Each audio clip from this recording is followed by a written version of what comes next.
আসসালামু আলাইকুম, আমি শফকাত, বর্তমানে পড়ছি চুয়েট সিভিলে। আজকে আমরা এইচএসসি বাংলা দ্বিতীয় পত্রের বাক্যান্তর বা ট্রান্সফরমেশন পার্টটা দেখব। চলো শুরু করা যাক। প্রথমে আমাদেরকে দেখতে হবে যে প্রশ্ন কোত্থেকে আসে। অর্থ ও গঠনগতভাবে বাক্যকে এই দুই ভাগে ভাগ করা যায়। গঠনগতভাবে বাক্য 3 প্রকার এবং অর্থগতভাবে বাক্য 5 প্রকার, যা আমরা আগের ক্লাসে দেখছি। সো এই 5 প্রকারের অভ্যন্তরীণ পরিবর্তন এবং এই গঠনগত 3 প্রকারের অভ্যন্তরীণ পরিবর্তনটাই বেশি আসে, তবে গঠনগতটা বেশি এসে থাকে। আর এখানে অ্যাফার্মেটিভ বা হলো অস্তিবাচক এবং নেগেটিভ বেশি এসে থাকে। আর বাকি 3টা থেকে বলা যায় তুলনামূলক কম এসে থাকে। বাকি 3টা থেকে 2টা আসে বা হলো 1টা আসে কোনো সময়। সো এখানে থেকে তোমরা 3টা থেকে 2টা থেকে 3টা পাওয়ার চান্স থাকে।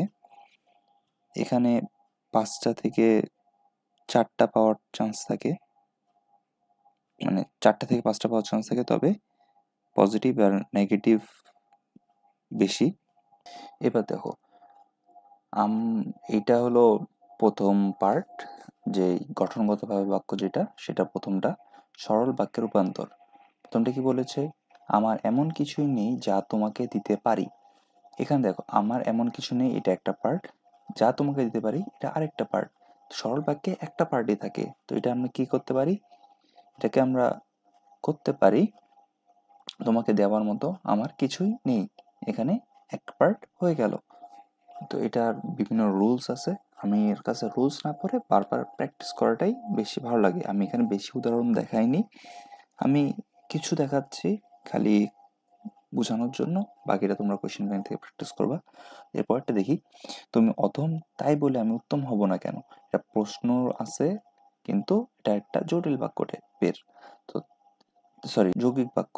তো তাই বলে এটাকে আমরা যদি গায়েব করে দিই তাহলে এটা কিন্তু হয়ে গেল সরল বাক্য। তুমি অধম বলে আমি উত্তম হব না কেন, এই তাই বলে জায়গায় যদি আমরা বলে দিয়ে দিই তাহলে আমাদের এটা সরল বাক্য হয়ে গেল।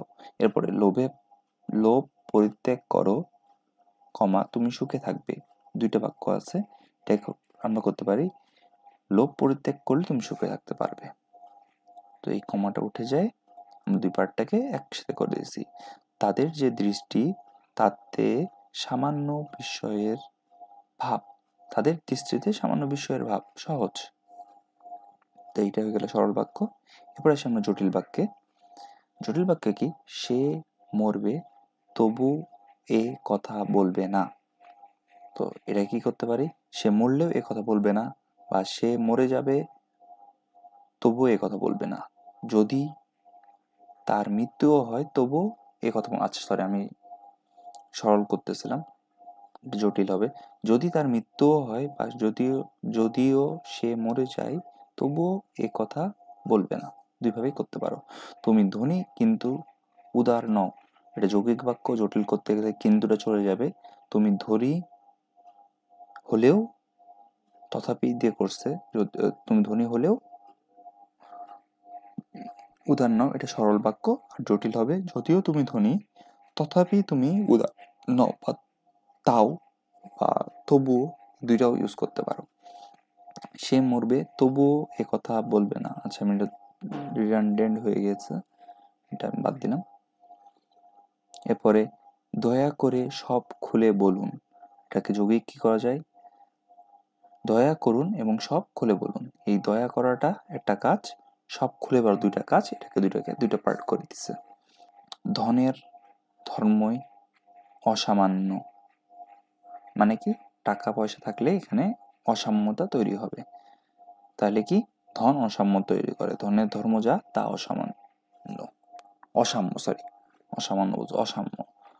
সৎ ব্যক্তি বলেই তাই তাকে শ্রদ্ধা করে, সবাই তাকে শ্রদ্ধা করে।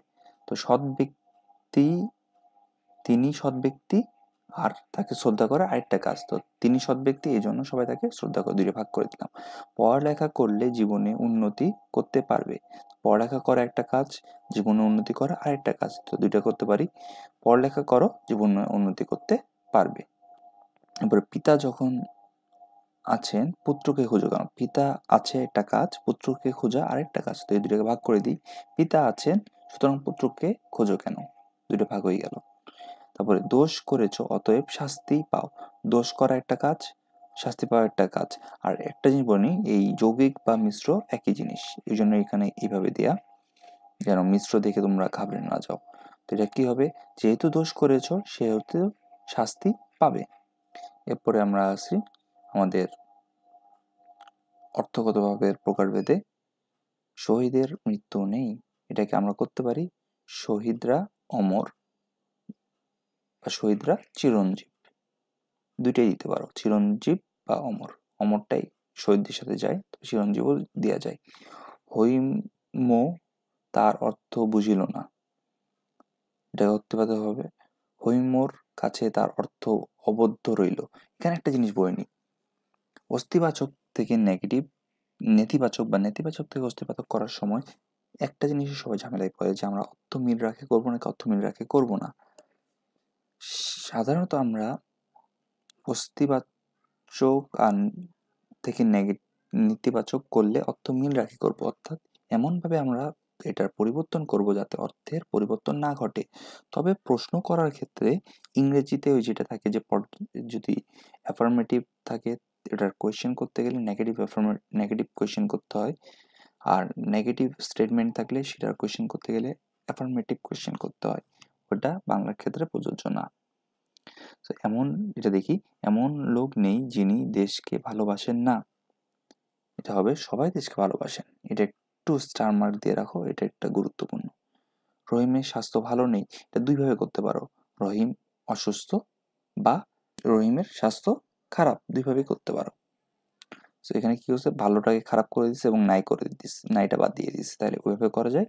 বা ভালো, স্বাস্থ্য ভালো নয় মানে অসুস্থ, ওইটাও মিন করে করা যায়। তো এরপরে আসি, মানুষ মরণশীল, এটা নেগেটিভ হবে, মানুষ অমর নয়, কারণ মানুষ অমর দিলে কি বলে মনের ভাবটা বিপরীত হয়ে যাচ্ছিল, তো আমার অর্থ ঠিক রাখার জন্য নয় যুক্ত করেছি। এরপর দেখো, এটা প্রশ্ন আছে, এমন যদি হয় যে প্রশ্ন আছে, তুমি হলো নেতিবাচক করার সময় প্রশ্ন রাখার চেষ্টা করবা, কিন্তু যদি দেখো যে প্রশ্ন রাখতে পারছো না বা প্রশ্নটাকে কোনো কিছু নেতিবাচক করতে গেলে তুমি সাধারণভাবে করতে পারো না, প্রশ্ন আনতে হচ্ছে, সেক্ষেত্রে উভয়টি করতে পারবে। তো এটা যেমন আমরা প্রশ্ন করে নিই, এতে দোষ কি, এটা নেগেটিভ করেছি, এতে দোষ নেই। আমটি খুব নরম, আমটি মোটেই শক্ত নয়। তারপরে ব্যাপারটা অবিশ্বাস্য, ব্যাপারটি বিশ্বাসযোগ্য নয়। বিশ্বাস্য না, বিশ্বাসযোগ্য দিলে ভালো, বিশ্বাস্যটা একটু একটু কেমন জানি অড। টাকায় কি সবই হয়, এটা নেগেটিভ কি করবো আমরা, টাকায় হয় না এমন কিছুই আছে কি। দেখো এখানে কিন্তু আমরা প্রশ্নটা প্রশ্ন মতনই রেখেছি, কিন্তু এখানে আমরা প্রশ্নটাকে সাধারণ বিবৃতিতে নিয়ে চলে গিয়েছি, তো দুইভাবেই করা যায়। তিনি ধনী হলেও অসুখী নন, তো এটা করব, তিনি ধনী হয়েও সুখী ছিলেন না, অসুখীকে সুখী ছিলেন না করেছি আমরা। অল্প লোকই বেদের অর্থ বুঝত, বেদ হলো হিন্দুদের একটা পবিত্র গ্রন্থের নাম, তো অল্প লোকই বেদের অর্থ বুঝতো, তো অনেকেই বেদের অর্থ বুঝতো না, এখানে অল্পর জায়গায় বেশি করেছি, বুঝতোকে বুঝতো না করতো, যেহেতু যদি এটা পরিবর্তন করেছি তাহলে সেই পরিবর্তনটা কেটে যায়, অর্থাৎ আমাদের অর্থ একই থাকে কিন্তু নেগেটিভ হয়ে গিয়েছে। এরপরে বাকিগুলা যেহেতু এগুলা থেকে কম প্রশ্ন এসে থাকে, তাই আমরা এটাকে একসাথে পড়বো।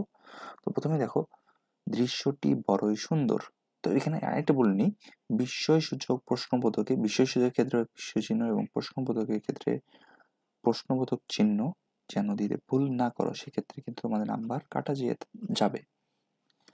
সো দৃশ্যটি বড়ই সুন্দর, দৃশ্যটি বড়ই সুন্দর, এটার বিস্ময়সূচক হবে দৃশ্যটি কি সুন্দর। এরপরে শৈশবে তার বাবা মারা যান, এটা প্রশ্ন কি হবে? শৈশবে কি তার বাবা মারা যান না, এটা এভাবেও করা যায়, তবে বাংলায় এটা করি না, আমরা সাধারণভাবেই রেখে দিই। তো এরপরটা দেশের সেবা করবে, এটার নির্দেশাত্মক, এটা পরবর্তীতে পরিবর্তন করলে হবে দেশের সেবা করা কর্তব্য, বা করাও যায় দেশের সেবা করো। দেশের সেবা করো এটা দেওয়া যায় বেশি বেশি ব্যবহার হয়। এছাড়া বলা যায় যে তুমি কি দরজাটি বন্ধ করবে, এরকম কিছু আছে, দরজাটি বন্ধ করো, তুমি খাও, তুমি যাও, তুমি এই কাজ করো, করো দিয়ে শেষ করার চেষ্টা করবা, ওটাতে বেশি নির্দেশ বা অর্ডার বোঝায়। এরপরে আসে প্রার্থনা সূচক, তোমার দীর্ঘ জীবন কামনা করছি, এটা হলো তুমি দীর্ঘজীবী হও, এই টাইপের কিছু হবে, তুমি দীর্ঘজীবী হও, এটা তো এটা ক্ষেত্রে বললাম। কিন্তু এছাড়া যেমন আগে জানতাম যে বাংলাদেশ দীর্ঘজীবন লাভ করুক, বাংলাদেশ সফল হোক, সফলতা লাভ করুক, এসবকে বাংলাদেশ সফল হোক, হও, এরকম শব্দ দিয়ে শেষ হবে। যেমন আগে একটা জনপ্রিয়, আগে কেন বলছি, কারণ বর্তমান রাজনৈতিক প্রেক্ষাপটে এখন এটা চলে না বাংলাদেশের ক্ষেত্রে, তবে এটা একটা জনপ্রিয় উদাহরণ ছিল যে প্রধানমন্ত্রীর আমাদের প্রধানমন্ত্রী দীর্ঘায়ু কামনা করছি। তো প্রধানমন্ত্রী দীর্ঘজীবী হোক, তো এইভাবে করা যায়। বা রাষ্ট্রপতি দীর্ঘজীবী হোক, এভাবেও করা যায়। বা আমাদের নেতা দীর্ঘজীবী হোক, এভাবেও করা যায়।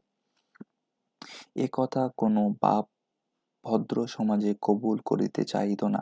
এই যে এটা আমি কেন নিয়ে এসেছি, এটার প্রশ্নবোধক করার থেকে এটা মেন হলো যে তোমাদের বাংলা প্রথম পত্রের অনেক গদ্য বা পদ্য থেকেও মাঝে মাঝে বাক্য তুলে দিয়ে তার এরকম পরিবর্তন চেয়ে থাকে। সো এটা হয়ে থাকবে, এ কথা কোনো বাপ কি ভদ্র সমাজে কবুল করিতে চাইতো না, এটাকে আমরা চাইতো বলে নেগেটিভকে অ্যাফার্মেটিভ করে তার কোয়েশ্চেন করেছি। তো এটা দেখতেই বুঝতে পারছো, এখানে আমরা অ্যাফার্মেটিভকে অ্যাফার্মেটিভই রেখেছি, কিন্তু এখানে নেগেটিভকে অ্যাফার্মেটিভ করে কোয়েশ্চেন করেছি। তো আমি হলে এই স্টাইলটা ফলো করার চেষ্টা করতাম, তবে তোমরা চাইলেও এটাও ইউজ করতে পারো। সাথে থাকার জন্য ধন্যবাদ। আশা করি ক্লাসটি তোমাদের ভালো লেগেছে। কোনো প্রকার প্রশ্ন থাকলে অবশ্যই আমাদেরকে কমেন্ট সেকশনে জানাবে।